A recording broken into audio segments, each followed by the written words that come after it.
Long before digital signals filtered through my walls, I sat with a towering, homemade Navajo loom, as close to the wood stove as I could get. The yarn came to me in fat brown parcels, with exotic postage and a customs tag. Rough goat hair fiber from actual Grecian goats. Many hours of peaceful industry, weaving not only crude geometric designs, but also my inner self, out of rough human fiber. I resembled my rugs, with flaws and uneven spots. The work formed me too, with Spartan warp and ebullient weft, and much needed coherence of pattern.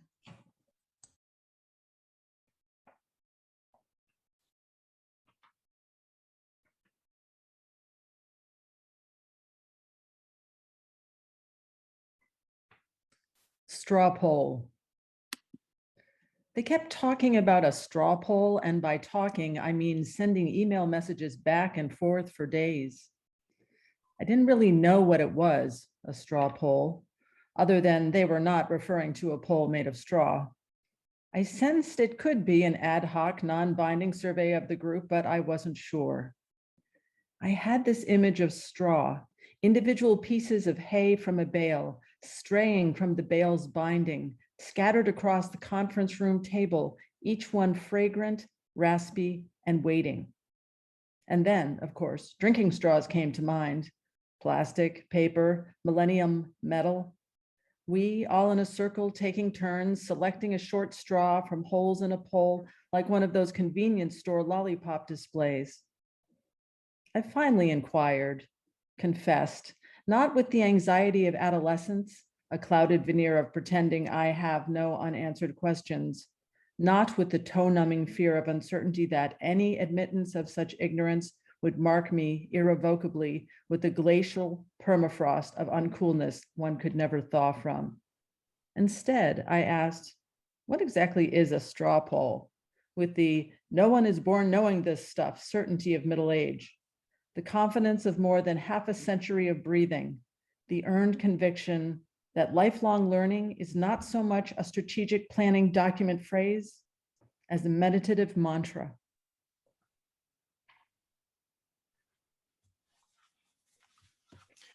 I wrote this last April and dedicated it to myself, a lifelong procrastinator. The past is past. It cannot be undone. The future?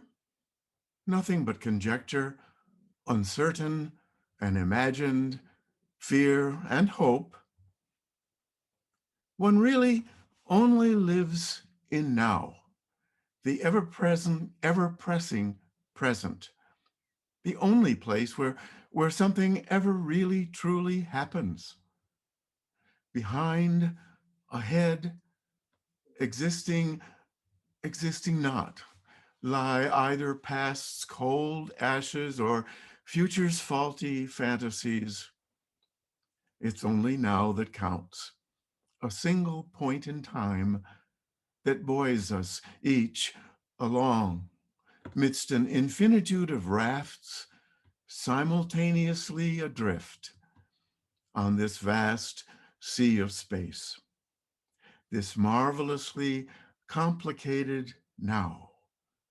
It's only now that really counts. Better make the most of it.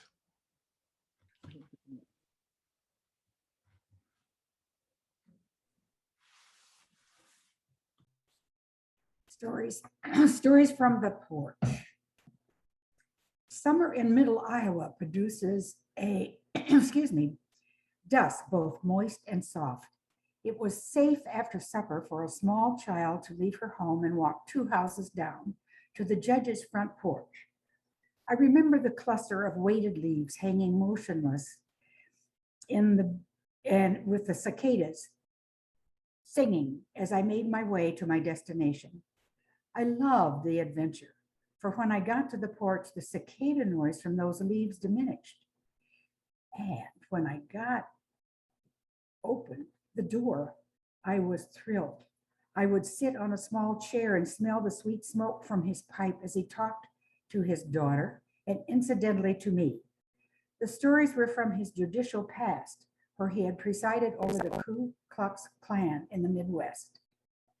Why would a 6-year-old find that memory so intoxicating, so firm in her mind, so significant to her life story? Perhaps it is because the porch and the voice of the storyteller are equally important. The porch was screened in, a cocoon wrapped around both teller and listeners.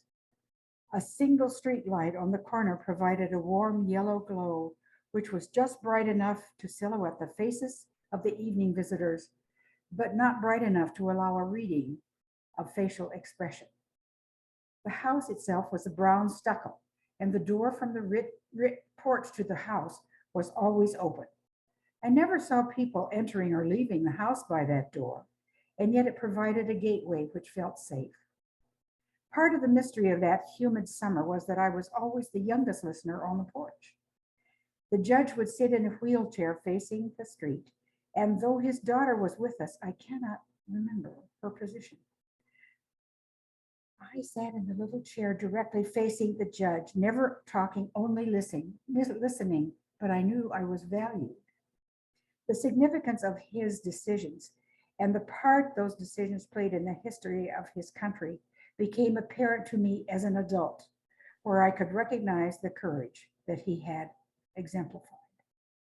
His voice was low and soft. There were frequent pauses as he drew on his pipe. I know now those evenings gave me the opportunity to learn about another culture and be outside of my family's sheltering embrace. The daughter was shockingly liberated for that time in our history. She resembled Katharine Hepburn, wore slacks, and smoked in public. I would watch the ritual of the lighting of her cigarette as she cupped her hand around the match flame and bent her head toward the shield so that the tobacco would be ignited and the first inhale accomplished.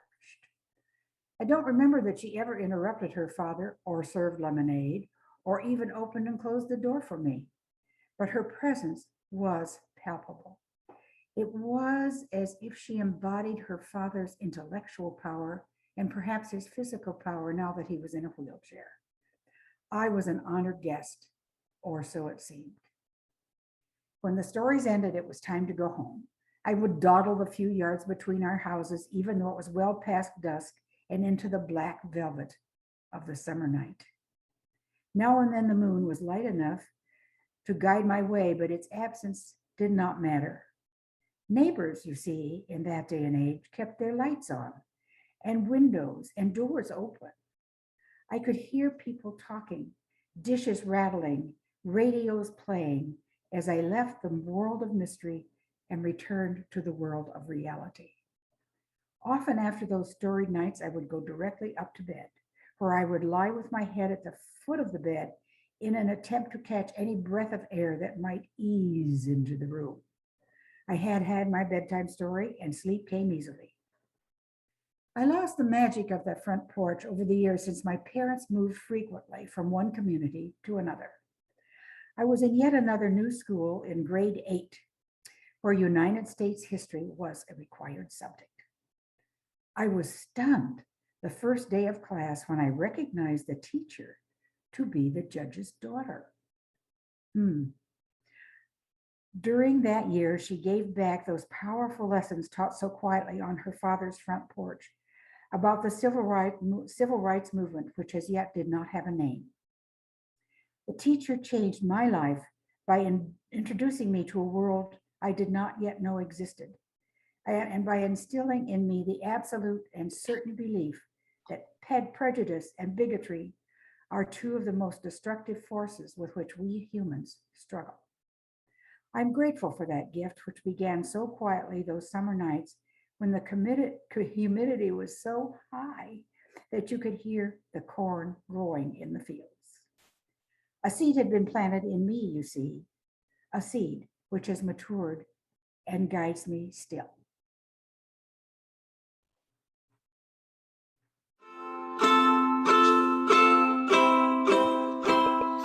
Circle round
I'm Emmy Lou, and I'm going to read a poem about George Floyd. Rumbles of the earth reverberate. Cries of the people echo loudly, heard throughout the world. Oh, the horrors witnessed in the light of day. How are we to accept? No, we can never, never. A man with knee so arrogantly placed, resting on his neck, murdered by another. No fair judgment rendered. The horror of it all. I can't get my picture out of the way. The horror of it all, impossible, can't be, before our very eyes. No one stopping him. How could he? How could we? How could we do nothing? And now the turmoil is real, repeated daily and strong. Almighty must hear. We are horrified, amazed, ashamed, rejecting ourselves for the do-nothing people that we are. Do nothingness until someone dies before our very eyes again, again, again. The never-ending dying again. Done by those here to help, really? No, not help, but kill. I am white and safe, but that is the horror too. Born no fault of ours, no rhyme or reason, no difference except the melanin in our skin. One gives protection from the sun. One gives protection from death by police. How can a color be so gigantic in consequences? It is nothing and everything, dire until death do us part. The people's voices rising in despair, not another forfeited life as a mere nothingness, as if life not worth saving. We the pittance of a being, so some think. We with feelings are boiling with rage. Nothing can let our emotions rest until the final judgment paid reveals the truth, the real net worth of all humans. Each has a giant offering to our lives. We belong as one, contributing our little pieces to make a mass of beauty and of awe. Now we all bend our knees in reverence and remembrance for life so needlessly cast aside.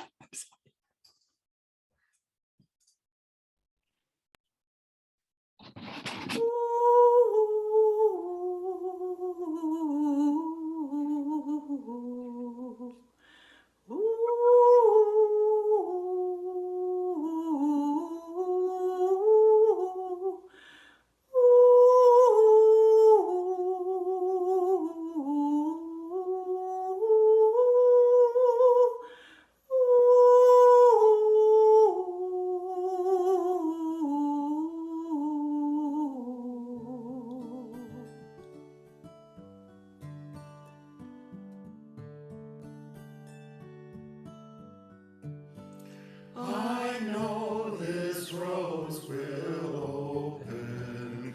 I know my fear will burn away. I know my soul will learn its wings. I know this rose will open. I know, I know.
Dusk cardinal. Winter dusk quietly, slowly soaks the air. darkening gray, settling, mixing, fixates the soft snow's luster. Cold daguerreotype captures my evening cardinal, red, quieted by mostly brown feathered body. He or she, not quite sure which, sits immobile upon my feeder. Every evening, just as the sun is gone, this wandering spirit comes to peck a bit of warmth from the seeds of my feeder. Alone, quelling the existential crisis of survival, emptiness. Do you hear the loudness of silence?